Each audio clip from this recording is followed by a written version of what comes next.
So I'm reading 1 Kings 17, chapter 18, right? And I realized nobody ever talks about how Elijah pulled up on Ahab.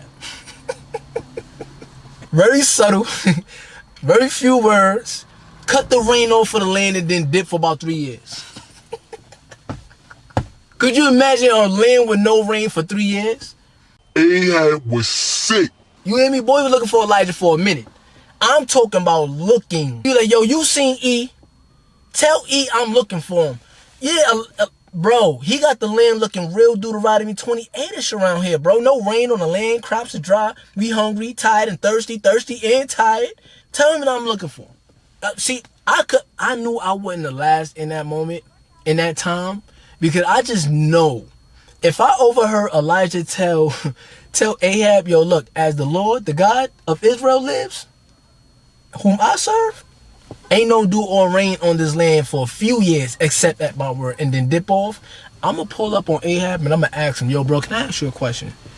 With the hand on the shoulder and everything. Tell me, baby, can you stand the rain? Lock 'em up. They would have sent me, they would have traded me off to Egypt, bro. They would have sent me off to Pharaoh and them boys, man. I'm telling you right now, it was real strict around them times, man. Then the funny part is, when they finally see Elijah, right? Because God told Elijah to go back to speak to Ahab. And he said, go speak to Ahab, tell him I'm about to send a rain. Now, those that don't know who Ahab is, Ahab was a corrupted king, right? He was a king. 38th year, he became the king of Israel. He married Jezebel. That was killing off God's prophets. He had a servant named Obadiah who served the Lord and believed the Lord low key. But he couldn't outwardly believe and worship because he served Ahab, who believed in Baal, who was a storm god. How ironic, right? Because you say that you believe in Baal, who was a storm god, you in a drought, but your God didn't send no rain.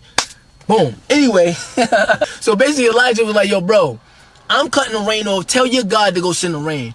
And then dipped off for years. Then when they finally see Elijah, because he sent Obadiah in the field to go get some grass for the animals, Obadiah like, yo, that's E? Yo, E! Bowed down and started worshiping. Then Elijah like, yo, go get your master, bro. I'm not here to talk.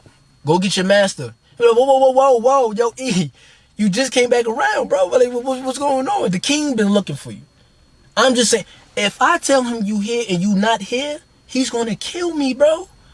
So Elijah, look, bro, I'm not here to negotiate nothing. Go get your master and tell him I'm here. Simple as that. Go get him, tell him I'm here. I'm going to see him. So he go tell Ahab. So Ahab walk and he see Elijah. Now the way that how I envision it is like Ahab walking up and he's like, Oh, nigga, hug me neck.